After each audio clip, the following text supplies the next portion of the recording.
Hey everybody, it's Matthew Rathbun, and I wanted to speak for a minute about the practice of giving buyer feedback to a listing agent after a showing. Going as far back as 2006 and looking at some of the curriculum I had taught and developed back then up until now in 2024, I have strongly held to the belief that giving feedback is unlikely to be in the buyer's best interest. If I tell the seller or the buyer, love the place and it's great and they're considering it, then A, I get a bazillion phone calls and emails until we write an offer, and B, I may have overshared the buyer's interest and reduced the power of my negotiations. See, mystery is a very powerful tool in the negotiations. By sharing how much they loved it or how excited they were about it, I may have equipped the seller to believe themselves to be in a more powerful position than the buyer because of how much the buyer loved the home. And on the other side, if I give feedback that is negative, we didn't really like the color of the paint or the flooring or the position of the house, but they're gonna make an offer anyways, then the buyer, the listing agent who is obligated to share whatever they know with the seller, may share that information, and then it may harm my buyer in that the sellers are offended and the sellers don't think we're quite serious in the offer we're making because of the offense that they now have that doesn't go away easily. And that may be true even if I share that feedback to the seller and the buyer has dismissed the property and said, I'm never going to write in that house, just tell them we don't like it and here's the 10 reasons why. And then the buyer looks at a few other homes and goes, you know, now that I think about it, that house isn't quite as bad as I first thought it was compared to the other properties you've shown me. Let's go give it a shot. We'll make an offer in accordance to the condition of the home and see where it goes. Well, by then, you've already shared your negative feedback, offended the seller, and you're starting from kind of a negative position in negotiations. And I hear some of you are going, that's not how that works. My seller would just be happy for an offer. It may be true, but what is the value to the buyer of that risk either way? Does the benefit of the buyer actually get realized by you giving positive or negative feedback? And why not just write an offer and the condition of the offer shows how much they love the home? Full price offer with few contingencies. They're eager, they're excited, let's go. Now, let's take all that into consideration. And again, back in 2006, after hearing a very strong argument by attorneys, association attorneys who said, we don't think this is a good idea. We think this is a breach of your confidentiality.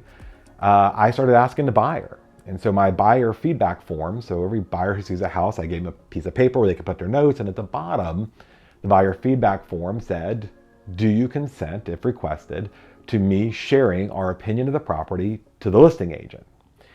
In more modern times, during the buyer consultation, I now have an addendum to my buyer agency agreement. And one of those questions is, do you, the buyer, consent to me, your agent, providing your opinion of a property we've seen to the listing agent?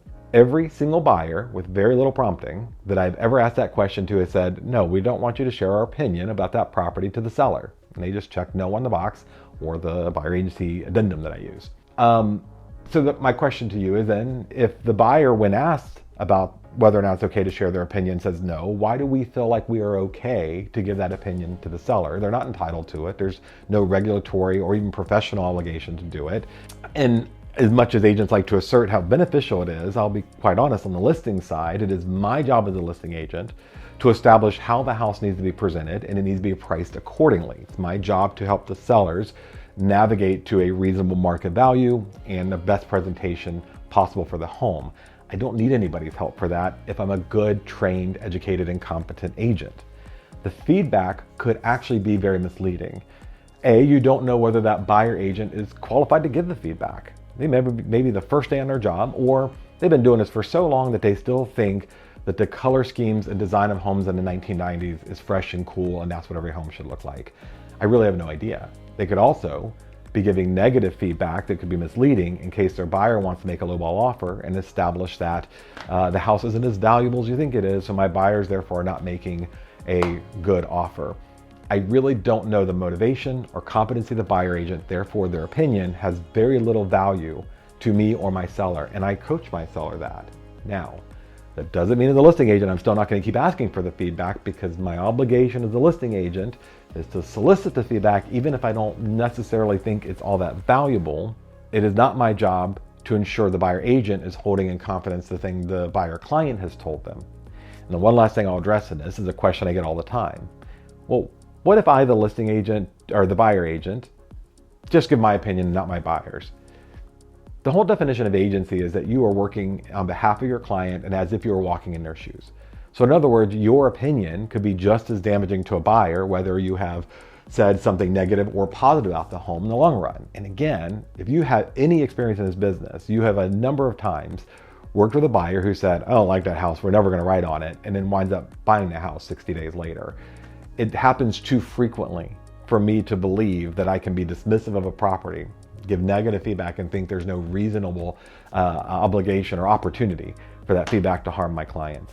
That is some things to consider when you're considering giving feedback, or whether it is even an obligation of yours or not. As always, thanks for watching.